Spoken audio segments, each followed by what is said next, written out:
हरि ओम. Corona न करोती. योगदास श्री जय गणेश जोशी लिखित आध्यात्मिक लेख क्रमांक 39. न करोती. मानवा, हाच तुझ्यासाठी उपयुक्त, सत्य आणि एकमेव उपदेश आहे. कारण तू फार उचापतीखोर आहेस.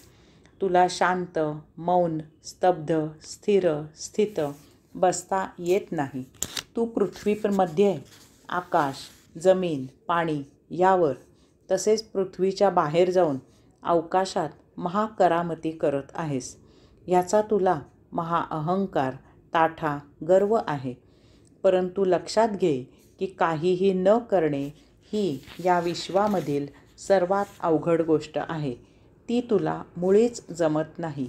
ही तुझी शोकांतिका आहे. सर्वात नीच कोटीचा अपमान आहे. महाघोर हारही आहे.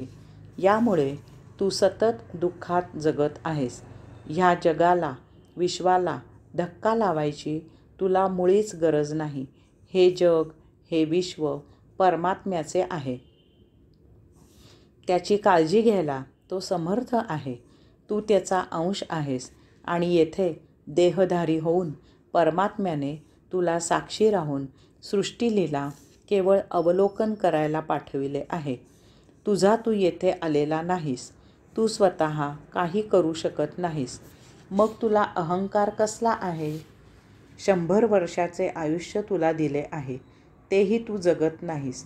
कारण तुझ्या उचापतीची शिक्षा म्हणून परमात्मा तुला सुनामी, वणवा, भूकंप, वादळ, महामारी इत्यादी प्रकारे झोडपून काढतो. यामुळे रोगराई येऊन तुझे आयुष्य कमी होते. यास्तव न करोती.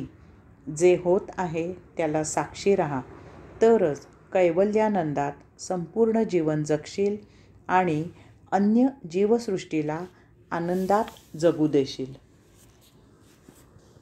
लेख क्रमांक 40. न करोती.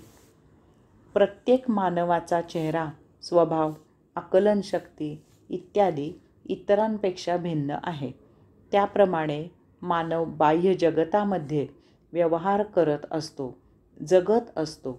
2 व्यक्ती अगदी एकाच घटनेचा सुद्धा एकमेकांप्रमाणे सारखा विचार आणि आचार करू शकत नाहीत.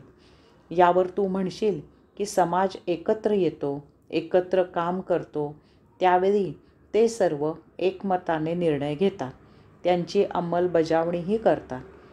हे कसे? तू जर सखोल निरीक्षण केलेस तर तुझ्या सहजच लक्षात येईल की अशा वेळी पुढारी सांगतात तसा अन्य जण निर्णय एकमताने घेतात, एक मनाने नाही. हे बाह्य जगतामध्ये घडते. कारण प्रत्येकजण भिन्न संचिताप्रमाणे, स्वभावाप्रमाणे जरी जगत असला तरी समाजामध्ये गेल्यावर त्यांना तोडजोड करावी लागते. स्वमताला मुरड घातली जाते. परंतु जेव्हा अंतस्देहामध्ये उतरले जाते तेव्हा सर्वांची अनुभूती, आत्मानुभव एकच एक असतो.